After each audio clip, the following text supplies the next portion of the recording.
Online कक्षा के इस कड़ी में आप सभी का पुनः हार्दिक अभिनंदन है।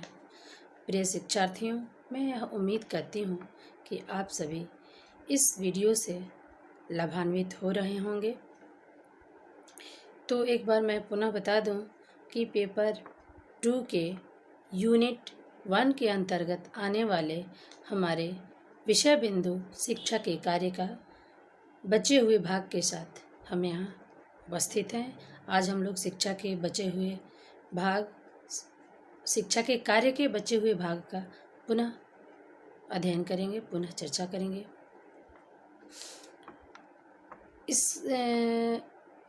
इससे पहले हम लोग शिक्षा के अर्थ, शिक्षा के उद्देश्य, शिक्षा की परिभाषाएं आदि तमाम बातों का हम लोगों ने बृहत रूप से चर्चा की है। तो आज आते हैं हम अपने विषय बिंदु पर, शिक्षा के कार्य। पूर्व के वीडियो में हमने यह बताया था कि शिक्षा का कार्य जो है बृहत है, परंतु हम उसको सहजता से समझ सकें इस हेतु हमने शिक्षा के कार्यों का विभाजन 3 वर्गों में किया था। शिक्षा के सामान्य कार्य, शिक्षा का मानवीय जीवन में कार्य, शिक्षा का राष्ट्रीय कार्य, और हम लोग शिक्षा के सामान्य कार्य पर चर्चा करके रुक गए थे। तो आज हम पुनः शिक्षा के अर्थ, शिक्षा के कार्य, शिक्षा के उद्देश्य, इन बातों को समझने का भली भांति प्रयास करेंगे। ये तीनों बातें इतनी सामान्य हैं, इतनी मिलती जुलती हैं कि कई बार हम इसको एक ही समझ लेते हैं, परंतु शिक्षा के अर्थ को समझने के लिए हम लोग शिक्षा क्या है इस बात को बेहतर ढंग से समझेंगे, तभी जाकर इसका उत्तर हमें मिलेगा। शिक्षा क्या करती है, यह उसका यह कार्य, और शिक्षा को क्या करना चाहिए, यह हो गया उसका उद्देश्य। इन्हीं प्रश्नों के आधार पर हम शिक्षा से जुड़ी तमाम बातें जैसे अर्थ, कार्य, परिभाषा आदि बातों का विस्तृत रूप से अर्थ समझ पाएंगे। शिक्षा के सामान्य कार्य के अंतर्गत हमने पढ़ा जन्मजात शक्तियों का विकास। शिक्षा जो है वो सामान्य रूप में अगर कार्य करती है तो मानव के सभी क्षेत्रों को छूती है। ऐसा नहीं है कि किसी एक विशेष क्षेत्र को छू रही है या फिर उसमें उत्थान कर रही है, बाकी कहीं उसका कोई भूमिका नहीं है, ऐसा नहीं है। तो उसमें हम लोगों ने पहला बिंदु पढ़ा था जन्मजात शक्तियों का विकास, दूसरा है व्यक्तित्व का सर्वमुखी विकास, तीसरा है प्रवृत्तियों का नियंत्रण, चौथा है आचरण निर्माण तथा नैतिक विकास, पांचवा है प्रौढ़ जीवन के लिए तैयारी, छठा है अच्छे नागरिक बनाना, सातवां है सामाजिक भावना की जागृति करना, आठवां है संस्कृति तथा सभ्यता की रक्षा करना, नौवां है सामाजिक सुधार, 10वां था राष्ट्रीय सुरक्षा। तो हम यह समझते हैं कि शिक्षा के सामान्य कार्य को हम निम्नलिखित विषय बिंदुओं के अंतर्गत भली भांति जान चुके हैं। आइए अब हम आते हैं शिक्षा का मानवीय जीवन में कार्य, यानी मानव के जीवन में शिक्षा क्या क्या कार्य करती है। प्रारंभ में ही हम लोगों ने पढ़ा था कि M.L. जैक्स महोदय ने कहा था कि शिक्षा के बहुत से कार्य हैं, उसको बहुत से कार्य करना है, परंतु उसका प्रमुख कार्य है मौलिक बुराई को अर्जित अच्छाई में परिवर्तित कर देना। यानी व्यक्ति में जो बुराई है उसको अच्छाई में कन्वर्ट कर देना, अच्छाई में परिवर्तित कर देना। शिक्षा का कर्तव्य है कि वह बच्चे को अपनी बात सोचने के योग्य बनाए, कठोर परिश्रम सिखाए, आदर करना सिखाए, अच्छे मित्र रखना सिखाए तथा अनादि वास्तविकताओं के लिए शौक तथा सूझबूझ रखना सिखाए। जी हाँ, ये M.L. जैक्स महोदय ने कहा था। और वैसे भी शिक्षा की से जुड़ी सामान्य बातें या शिक्षा के सामान्य कार्य को अगर हम देखते हैं तो ये बात सामने आती है कि अगर व्यक्ति में जो बुराई है उसका परिमार्जन नहीं होगा तो वो व्यक्ति न स्वयं अपने आप के लिए भी, ना परिवार के लिए भी नहीं, और न ही समाज और राष्ट्र के लिए ही उत्तरदायी हो सकता है, अपने कर्तव्यों का निर्वहन कर सकता है। ऐसा नहीं हो सकता। डेनियल वेबस्टर ने कहा है, शिक्षा द्वारा भावनाओं तथा आवेशों को नियंत्रित किया जाता है, अच्छे और योग्य मनोरथों को प्रोत्साहित किया जाता है। शिक्षा ही वह माध्यम है जो हर व्यक्ति के अंदर अपनी कुछ न कुछ मनोरथ होती है, और उन मनोरथों में क्या योग्य है, क्या उचित है, क्या अनुचित है, क्या अयोग्य है, हम शिक्षा के माध्यम से ही निर्धारित करते हैं और उन मनोरथों का परिमार्जन करते हैं। तो अब हम आते हैं शिक्षा के मानवीय जीवन से संबंधित कार्य क्या है। निजी आचरण, व्यक्तित्व, संस्कृति, विचार शक्ति, सामंजन, आवश्यकताओं की पूर्ति, व्यावसायिक कुशलता की प्राप्ति तथा भौतिक समृद्धि, अनुभवों का पुनर्गठन एवं जीवन की तैयारी शिक्षा पर निर्भर है। और हम पुनः यही समझते हैं कि व्यक्तित्व, किसी भी मनुष्य का व्यक्तित्व, उसका निजी आचरण, उसके सोचने समझने की क्षमता, सामंजन मतलब वो अपने को किसी भी स्थिति में किस प्रकार एडजस्ट करता है, आवश्यकताओं की पूर्ति, ये तो निहायत आवश्यकता है कि मनुष्य को अपने जीवन में जीवन से जुड़ी कई सारी चीज़ों की जैविक आवश्यकताएं, भौतिक आवश्यकताएं, आर्थिक आवश्यकताएं, सबकी आवश्यकताएं होती हैं। तो आवश्यकताओं की पूर्ति, व्यावसायिक कुशलता की प्राप्ति तथा भौतिक समृद्धि, यही तमाम बातें उसके मानवीय जीवन में मुख्य रूप से सम्मिलित हैं। तो हम आगे देखते हैं कि मानव जीवन में जो शिक्षा है कैसे अपनी महत्वपूर्ण भूमिका निभाती है और इन तमाम बातों पर किस प्रकार अपना कार्य करती है। मानवीय जीवन में शिक्षा के कार्य स्पष्ट हैं। यदि हम शिक्षा के कार्यों पर दृष्टि फेरें तो इसका मानवीय जीवन में महत्व और अधिक स्पष्ट हो जाता है। प्रवृत्तियों को शुद्ध किया जाता है। आधुनिक भारतीय समाज की आवश्यकताओं, मूल्यों, साक्ष्यों, लक्ष्यों, समस्याओं आदि को सामने रखते हुए शिक्षा के मानवीय जीवन में कार्य बहुत महत्वपूर्ण है।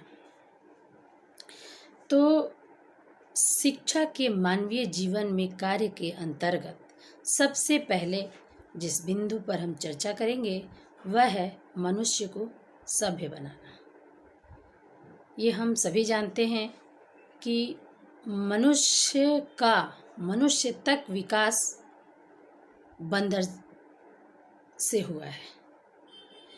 बंदर प्रजाति के सबसे पहले, सबसे ज्ञानी बंदर कह सकते हैं, या ज्ञानी आकृति, बंदर प्रजाति के सबसे पहले ज्ञानी आकृति का नाम होमो सेपियंस है, जिसमें यह बताया गया है कि यही होमो सेपियंस था जो सबसे पहले दिमाग का यूज़ किया था।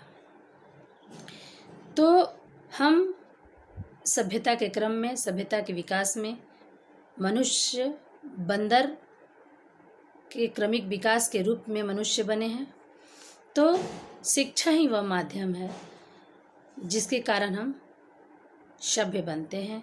व्यक्ति जन्म के उपरांत असभ्य ही होता है। आप देखते होंगे कि छोटे छोटे बच्चे हैं, उनको कौन से कार्य कहाँ करने हैं, अपने दैनिक जीवन से संबंधित व्यक्तिगत कार्य भी कहाँ कहाँ करने हैं, कैसे कैसे करने हैं, वो सब सिखाया जाता है।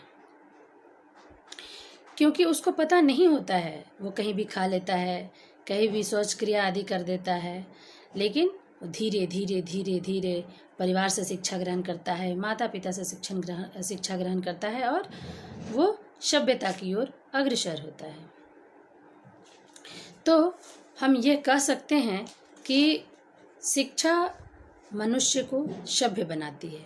शिक्षा द्वारा भावनाओं को नियंत्रित किया जाता है, प्रवृत्तियों का शुद्धिकरण किया जाता है, रुचियों को सुधारा जाता है। कई बार देखते हैं कि कोई बिगड़ा हुआ सा बच्चा है, उसकी जो रुचि है ना सिर्फ अनर्गल बातों की तरफ है, लेकिन वो शिक्षक का गाइडेंस पाकर, माता पिता का निर्देशन पाकर वह उन विकृत रुचियों का धीरे धीरे त्याग कर देता है। आचरण को सुंदर तथा चमकीला बनाया जाता है। शिक्षा के माध्यम से व्यक्ति के आचरण को सुंदर बनाया जाता है। अगर एक व्यक्ति विकास की तमाम ऊंचाइयों को प्राप्त कर ले, शीर्षस्थ बिंदुओं को प्राप्त कर ले, परंतु जब तक उसका आचरण शुद्ध नहीं है, वह न समाज के लिए उपयोगी है, न राष्ट्र के लिए उपयोगी है। हम यूँ कह सकते हैं कि वह स्वयं के लिए भी उपयोगी नहीं है, उसका स्वयं में भी कोई अस्तित्व नहीं है। तो हम कह सकते हैं कि शिक्षा के बिना मनुष्य विचारहीन, मूक और असभ्य जीव है। अगला है आवश्यकताओं की पूर्ति।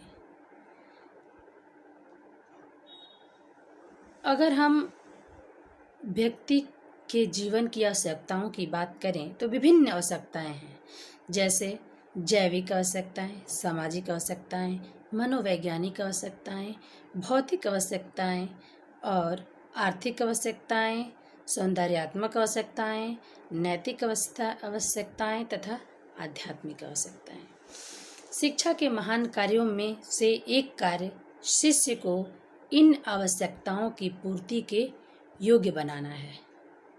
एक्चुअली हम लोग पठन पाठन का कार्य करते हैं तो बच्चे के जीवन में आने वाली तमाम बातों पर चर्चा करते हैं। तो इन सभी तरह की आवश्यकताओं की पूर्ति कैसे होगी, ये आवश्यकताओं की पूरा करने का कार्य शिक्षा करती है। ये देखिए, अगर हम बात करते हैं जैविक आवश्यकताओं में, तो जैविक आवश्यकताएं में क्या आ गई? रोटी, कपड़ा और मकान। ये क्या है? मूलभूत आवश्यकताएं हैं।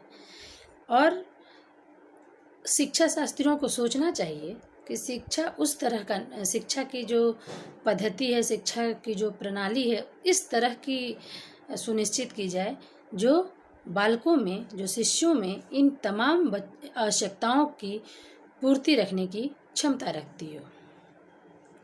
अगला और महत्वपूर्ण बिंदु है वातावरण के साथ अनुकूलन। यानी बच्चा अपने आप को, शिष्य अपने आप को, मनुष्य अपने आप को वातावरण के साथ कैसे अनुकूलित करेगा। अनुकूलन शब्द से यहाँ मतलब है कि अनुकूल और प्रतिकूल। अनुकूल में तो लगभग सभी व्यक्ति अपने आप को स्थापित कर लेते हैं, परंतु प्रतिकूल परिस्थितियों में अपने आप को समायोजित करना ये आर्ट है, ये कला है, और ये आर्ट शिक्षा के माध्यम से ही हम में उत्पन्न होती है। और शिक्षा के महत्वपूर्ण कार्यों में से ये कार्य है वातावरण के साथ अनुकूलन। प्रत्येक व्यक्ति को जीवित रहने के लिए वातावरण के साथ संघर्ष करना पड़ता है। जो व्यक्ति वातावरण के साथ अनुकूलन स्थापित करने में सहायता करते हैं, वे अपने आप को समाज में अधिक प्रभावशीलता के साथ स्थापित करते हैं। यानी जब तक व्यक्ति अपने आप को वातावरण में सामंजस्य नहीं कर पाता है, वो संतुष्ट नहीं होता है। और जैसे ही वो वातावरण में अपने आप को एडजस्ट कर लेता है, तो उसमें जो आंतरिक गुण हैं, वो उभर कर सामने आने लगते हैं और शिक्षा के माध्यम से उन गुणों का वह उपयोग कर पाता है। अगला हमारा महत्वपूर्ण बिंदु है वातावरण का सुधार। इससे पहले हम लोगों ने पढ़ा वातावरण के साथ सामंजन, लेकिन हमारा ये बिंदु है वातावरण का सुधार। देखिए, ये तो ठीक ही है कि शिक्षा का सबसे इम्पोर्टेंट काम है मनुष्य को एडजस्ट करना सिखाना, वातावरण के साथ सामंजस्य स्थापित करना सिखाना, परंतु वातावरण का परिमार्जन करना भी शिक्षा का एक महत्वपूर्ण कार्य है। अब आइए हम देखते हैं कि वातावरण में सुधार एक बालक, एक मनुष्य कैसे कर पाता है। शिक्षा का कार्य मनुष्य को वातावरण के साथ सामंजस्य स्थापित करने में सहायता देना ही नहीं है, बल्कि उसे वातावरण में सुधार करने के योग्य भी बनाना है, ताकि वो उसमें इतनी एबिलिटी हो कि वो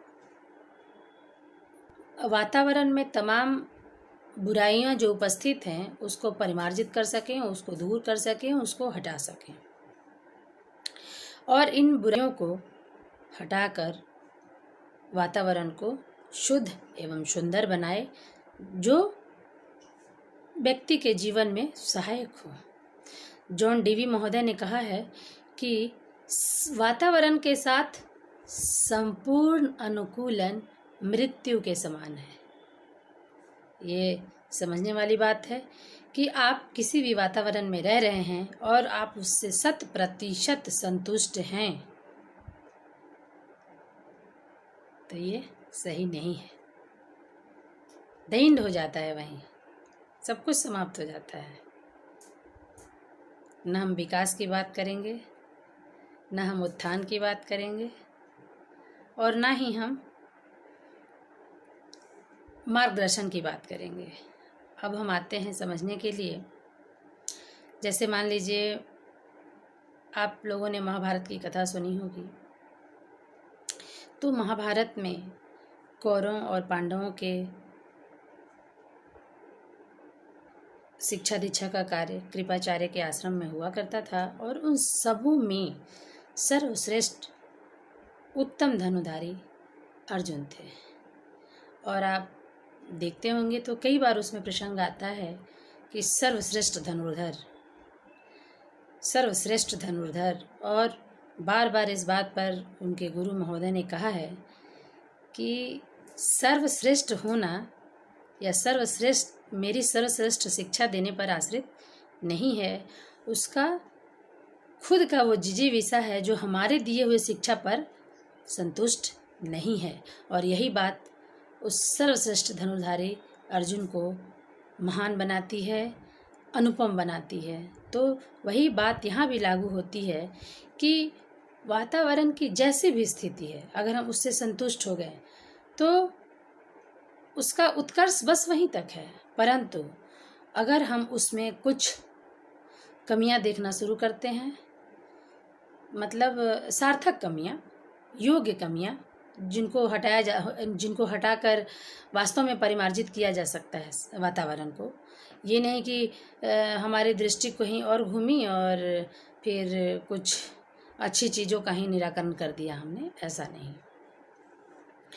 तो आवश्यक बात वातावरण पर नियंत्रण रखना है, उसके अनुसार शिक्षा अनुभव के पुनर्निर्माण की निरंतर प्रक्रिया में रहना है। यह व्यक्ति में उन योग्यताओं को पैदा करता है जो उसे वातावरण पर नियंत्रण रखने तथा अपनी संभावनाओं को पूरा योग्य बनाने में सक्षम बनाती है। यह शिक्षा का महत्वपूर्ण कार्य है। जब हम किसी भी क्षेत्र में संभावना को देखेंगे ही नहीं तो उसमें अपेक्षित विकास, अपेक्षित वातावरण का स्वरूप निर्धारित ही नहीं हो पाएगा। इसलिए शिक्षा के माध्यम से वातावरण हेतु उपयुक्त संभावनाओं का निर्माण किया जाता है। अब हम आते हैं अगले और महत्वपूर्ण बिंदु नंबर 5 पर, व्यावसायिक कुशलता की प्राप्ति, अचीवमेंट ऑफ वोकेशनल इफिशियंसी। देखिए, व्यावसायिक कुशलता की आवश्यकता बहुत महत्वपूर्ण है और इसका विकास शिक्षा के माध्यम से ही संभव है। अब हम आते हैं व्यावसायिक कुशलता से संबंधित बातों पर कि डॉक्टर राधाकृष्णन ने कहा कि शिक्षा का एक कार्य विद्यार्थियों को अपनी आजीविका कमाने के योग्य बनाना है। यह उन्हें शिक्षा समाप्त करने के पश्चात कोई उचित व्यवसाय अपनाने में सहायता देगी। इस प्रकार वे अपनी रोजी की समस्या को हल करने के योग्य हो सकेंगे। आधुनिक संसार में जीवन को नियंत्रित करने वाले आर्थिक साधन इस प्रकार जटिल हो गए हैं कि वह मनुष्य जिसने भली भांति शिक्षा प्राप्त न की हो, सफलतापूर्वक अपनी रोजी कमाने की आशा नहीं कर सकता। बिल्कुल सही है। ऐसे भी कहा जाता है, एक कहावत है कि नीम हकीम खतरे जान। मतलब नीम छोटा सा तो कम ज्ञान रखने वाला हकीम यानी वैद्य, वो जान को खतरे में डाल सकता है। इसलिए अगर हम किसी भी क्षेत्र में पहुंचते हैं, किसी भी क्षेत्र से संबंधित, यहाँ व्यावसायिक कुशलता से संबंधित है कि उसमें हम पारंगतता हासिल करें, पारंगत हों, ताकि हम अपने आप को आदर्श रूप में पुनर्स्थापित कर पाएँ। अपने आवश्यकताओं की व्यावसायिक कुशलता के माध्यम से ही पूर्ति कर पाएंगे। अब मान लीजिए आप सभी 2 वर्षीय कोर्स कर रहे हैं शिक्षक बनने हेतु, तो हम यह समझते हैं कि इस डिग्री को लेने के उपरांत आप एक योग्य शिक्षक बनने के उम्मीदवार बन चुके हैं। परंतु इसमें जो महत्वपूर्ण बातें हैं वो क्या है? वो आपके अंक हैं, कॉलेज में परफॉर्मेंस है कि आपका क्या है, और उसी के आधार पर आप कहीं आगे बढ़ने हेतु दर्पण का काम कर सकते हैं। वो सर्टिफिकेट आपका दर्पण है कि आपने कितने अंक हासिल किए हैं। जस्ट लाइक एंट्री के लिए आप वो सर्टिफिकेट को आप दर्पण के रूप में दिखाएंगे। बाकी आप कितने योग्य हैं, अयोग्य हैं, वर्तमान प्रस्तुति आपकी क्या है, प्रेजेंस ऑफ माइंड क्या है, वगैरह वगैरह, वो सब अलग बातें हैं। तो डॉक्टर राधाकृष्ण महोदय ने कहा है कि अगर व्यक्ति किसी भी क्षेत्र में जाए व्यावसायिक कुशलता को अर्जित करने हेतु, तो वह दिलो जान से उसे करे, क्योंकि इतना कंपटीशन बढ़ गया है, इतनी भीड़ हो गई है हर क्षेत्र में कि अगर वो ढंग से शिक्षा ग्रहण नहीं किया है, ढंग से कुशलता ग्रहण नहीं किया है, तो वह अपने आप को कहीं भी स्थापित नहीं कर पाएगा, कहीं भी जीवन में सफलता नहीं प्राप्त कर सकेगा, अपनी जीविका नहीं कमा सकेगा, अपनी आवश्यकताओं की पूर्ति नहीं कर सकेगा। क्योंकि व्यावसायिक क्षेत्रों में बहुत सारी जटिलताएं हैं, चाहे वो कोई भी क्षेत्र हो, चाहे शिक्षा हो, शिक्षक बनना हो, या फिर व्यापार हो, वगैरह वगैरह, कृषि, कोई भी क्षेत्र जब हम देखते हैं तो उतना ही जटिल है। तो अब हम आते हैं शिक्षा के महत्वपूर्ण कार्यों के अगले विषय बिंदु नंबर 6, चरित्र का विकास। ये तो बहुत उत्तम कार्य है शिक्षा का। जब तक व्यक्ति के चरित्र का निर्माण नहीं होगा, वह व्यक्ति पशुवत है, पशु के समान है। इस शिक्षा का एक प्रमुख कार्य है व्यक्ति का, मनुष्य का, छात्रों का चरित्र का विकास करना। अब चरित्र का विकास क्या है? आज के इस संसार में आप देखते हैं कितना द्वेष है, आपसी संदेह है, ईर्ष्या है, भ्रष्टाचार है, कलह है, बर्बरता है, कालाबाजारी है, चोर बाजारी है। इन तमाम बातों से हम शिक्षा के माध्यम से ही छुटकारा पा सकते हैं। शिक्षा अपने कार्यों के माध्यम से इन तमाम बुराइयों को हटा सकती है, जिससे हम अपने को ऊंचा उठाएंगे और समाज और राष्ट्र के कल्याण में अपने को सार्थक बनाएंगे। आचरण के लिए शिक्षा मनुष्य को ऊंचा उठाती है और उसे प्रजातांत्रिक गुणों का विकास करने में सहायता देती है। आचरण के बिना मनुष्य सच्चाई, सौंदर्य तथा नेकी में निश्चय नहीं रख सकता। हर्बर्ट स्पेंसर के शब्दों में अच्छे नैतिक आचरण का विकास ही शिक्षा है। स्पेंसर महोदय ने क्या कहा? अच्छे नैतिक आचरण का विकास ही शिक्षा है। यानी हम देखते हैं कि जब तक छात्रों में उत्तम चरित्र का विकास ना हो, नैतिक विकास ना हो, तो वो क्या करते हैं? एक योग्य, एक कर्मठ नागरिक नहीं बन पाते हैं। और नागरिक नहीं बन पाएंगे तो सबसे पहले कोई भी व्यक्ति अगर शुद्ध आचरण के साथ अपने आप का निर्माण करता है तो वो खुद के लिए सहज होता है, खुद के लिए ही सुगम होता है। अब हम बात करते हैं कि शिक्षा का महत्वपूर्ण कार्य रहा चरित्र का विकास करना। इसका एक और महत्वपूर्ण कार्य है व्यक्तित्व का विकास करना। और व्यक्तित्व का विकास करना शिक्षा के मानवीय कार्यों में अतुलनीय है, अनुपम है। इसलिए क्योंकि प्राचीन काल से ही मनुष्य के व्यक्तित्व का विकास शिक्षा के मुख्य कार्यों में से एक रही है। जैसे मान लीजिए कि हम अपने विकास के क्रम में आगे बढ़ते गए और व्यावसायिक कुशलता जैसी बातों को शिक्षा के महत्वपूर्ण कार्यों में समावेशित किया, परंतु व्यक्तित्व का निर्माण करना, व्यक्तित्व का विकास करना, ये प्राचीन काल से ही शिक्षा के प्रमुख कार्यों में से एक रही है। शिक्षा का कार्य ऐसी परिस्थितियां पैदा करना है जिनमें प्रत्येक व्यक्ति के व्यक्तित्व का पूर्ण विकास हो सके। अब व्यक्तित्व में क्या आता है? शारीरिक, बौद्धिक, मानसिक, संवेगात्मक, सामाजिक, सौंदर्य संबंधी, सांस्कृतिक तथा नैतिक पहलू, ये सभी बातें सम्मिलित हैं। फिर से एक बार हम सुन लेंगे। व्यक्तित्व में शारीरिक, बौद्धिक, संवेगात्मक, सामाजिक, सौंदर्य संबंधी, सांस्कृतिक तथा नैतिक पहलू आते हैं। शिक्षा इन तमाम पहलुओं का विकास करती है, क्रमिक विकास करती है। ये तमाम पहलुओं में से कोई एक पहलू शिक्षा के कार्य से अछूता नहीं है। ऐसा नहीं है कि शिक्षा यह सिखाती है कि आपका चरित्र, आपका आचरण उत्तम हो और आपका शारीरिक स्वास्थ्य बिल्कुल बुरा हो, बिल्कुल डल हो। ऐसा नहीं सिखाती। शिक्षा व्यक्ति के इन तमाम पहलुओं का, व्यक्तित्व विकास के इन तमाम पहलुओं का स्टेप बाय स्टेप विकास करती है। अब हम आते हैं अगले विषय बिंदु की ओर, नंबर 8, और जीवन के लिए तैयारी।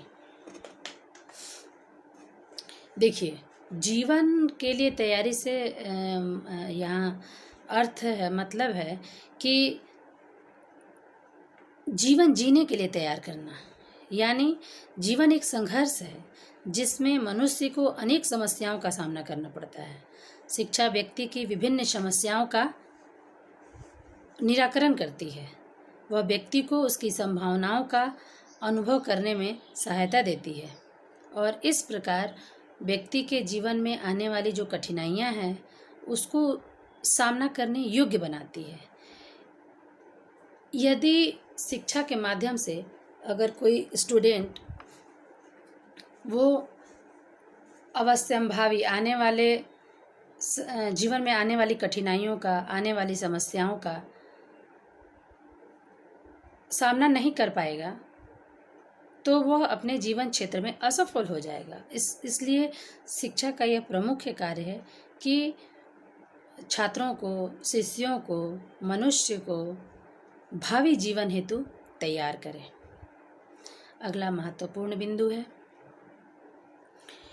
अनुभवों का पुनर्गठन तथा पुनर्निर्माण। पॉइंट नंबर 9, व्यक्ति के अनुभवों का पुनर्गठन तथा पुनर्निर्माण शिक्षा का एक महत्वपूर्ण कार्य है। डीवी महोदय ने कहा है, शिक्षा अनुभव के निरंतर पुनर्निर्माण में जीवन व्यतीत करने का नाम है। अनुभवों का पुनर्गठन तथा पुनर्निर्माण व्यक्ति की कठिन परिस्थितियों, जीवन की समस्याओं का सामना करने तथा बहुत सफलता से जीवन के साथ सामंजस्य करने में सहायता करता है। देखिए उन्होंने क्या कहा, पुनर्निर्माण, निरंतर पुनर्निर्माण में अनुभवों का पुनर्गठन तथा पुनर्निर्माण। मान लीजिए एक व्यक्ति है, जब वो बाल्यावस्था में होगा तो उसको नहीं पता था कि आग गर्म वस्तु है। वो आग को अनायास ही छू लिया था, तो क्या हो गया, उसका हाथ जला। उसने अनुभव हासिल की कि नहीं, जल जाता है। ये छोटी सी उदाहरण है, परंतु अगर व्यक्ति अपने जीवन में जीवन से संबंधित तमाम बातों की योजनाओं का निर्धारण करता है और उन योजनाओं का बहुत ही सुंदर ढंग से उसको निरूपित करता है, फिर उसका परिणाम क्या होता है, उसके आधार पर वह अपने जीवन में अनुभव ग्रहण करता है और इन्हीं अनुभवों के आधार पर उसके जीवन में अगर किसी भी बात से संबंधित अनुभव उसके अनुकूल रहा तो टू गुड, अगर नहीं है तो फिर वो पुनर्गठित करता है। पुनर्गठित मतलब उसमें सुधार करके नए अनुभव को ग्रहण करता है और फिर अपने जीवन में आने वाली समस्याओं का, कठिनाइयों का निराकरण करता है। तो शिक्षा का एक महत्वपूर्ण कार्य है अनुभवों का पुनर्गठन करना और उसका पुनर्निर्माण करना। अब देखिए, सबसे महत्वपूर्ण कार्य जो है शिक्षा का मानव जीवन से संबंधित, वह है अच्छे नागरिक पैदा करना। जी हाँ, अच्छे नागरिक से संबंध है कि एक नागरिक का, उसका क्या रोल है समाज में, भारतीय परिदृश्य में, एक व्यक्ति के रूप में। यह सब शिक्षा का कार्य है, वही निर्धारित करती है। तो सबसे पहले हम इस बात पे आते हैं कि एक नागरिक के लिए सबसे इम्पोर्टेंट बात क्या है, सबसे उपयुक्त बात क्या है। तो वो है कि उसमें विभिन्न गुण उपस्थित हों, जैसे अनुशासन, सहयोग की भावना, सामाजिक न्याय के लिए इच्छा, सहनशीलता, सच्ची देशभक्ति, ठीक सोचने की योग्यता आदि आदि। शुद्ध आचरण, कर्मठता, ईमानदारी इत्यादि तमाम बातें इसमें सम्मिलित हैं। तो शिक्षा ही वह माध्यम है जो व्यक्ति में इन तमाम गुणों को विकसित करने का कार्य करती है, जिसके आधार पर एक आदर्श नागरिक का निर्माण होता है और वह व्यक्ति समाज के उत्थान में, राष्ट्र के उत्थान में सहयोगी बनता है। एक अच्छा नागरिक ही अपने समाज के प्रति उसकी क्या जवाबदेहियां हैं, उसके राष्ट्र के प्रति उसकी क्या जवाबदेहियां हैं, वह सभी निर्धारित कर सकता है। और इन आदर्श नागरिकता के गुणों का विकास करना शिक्षा का कार्य है और किसी भी व्यक्ति में इन आदर्श गुणों का विकास करने का कार्य शिक्षा ही करती है, जिसके आधार पर वह एक आदर्श नागरिक, एक अच्छा नागरिक पैदा करती है जो राष्ट्र के लिए सहयोगी बनता है। अब हम देखते हैं अगला महत्वपूर्ण विषय शिक्षा के विभिन्न क्षेत्रों का क्रियात्मक ज्ञान, ये है हमारा नंबर 11 बिंदु। अब हम देखते हैं कि शिक्षा का महत्वपूर्ण कार्यों में से इस बिंदु के अंतर्गत कौन सी बातें आती हैं। कार्य के विभिन्न क्षेत्रों का क्रियात्मक ज्ञान मतलब practice knowledge in various spheres of experience, मतलब अनुभव आधारित, क्रिया आधारित। अनुभव हमें तभी प्राप्त होगी जब हम क्रिया करेंगे। तो शिक्षा का कार्य बच्चे को कार्य के विभिन्न क्षेत्रों का क्रियात्मक ज्ञान पैदा करना है। संसार के सभी प्रगतिशील देशों में विद्यार्थियों को क्रियात्मक ज्ञान दिया जाता है। उदाहरण के तौर पर रूस में प्रत्येक विद्यार्थी के लिए किसी कारखाने में क्रियात्मक ज्ञान प्राप्त कराना आवश्यक है। वास्तविक शिक्षा वह शिक्षा है जो सैद्धांतिक शिक्षा को क्रियात्मक ज्ञान प्रदान करती है। स्वामी विवेकानंद ने इस क्रियात्मकता को ध्यान में रखते हुए कहा कि आपको कार्य के सभी क्षेत्रों में क्रियात्मक ज्ञान होना बहुत सारा जो है ना सभी क्षेत्रों में क्रियात्मक ज्ञान होना सभी सिद्धांतों की भ्रममान को नष्ट कर देता है। मतलब हम कह सकते हैं कि किसी भी क्षेत्र के सैद्धांतिक ज्ञान को हमने पढ़ लिया, परंतु उसका अगर क्रियात्मक ज्ञान न हो तो हम उस क्रिया आधारित ज्ञान के, उस क्रिया आधारित अनुभव को का उपयोग हम अपने जीवन में नहीं कर पाते हैं।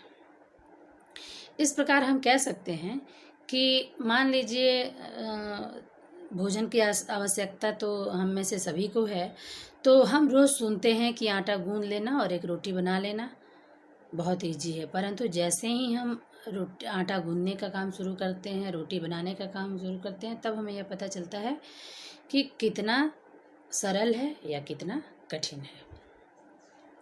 इस प्रकार हम देखते हैं कि मानवीय जीवन में शिक्षा के कार्य प्रत्येक क्षेत्रों में है।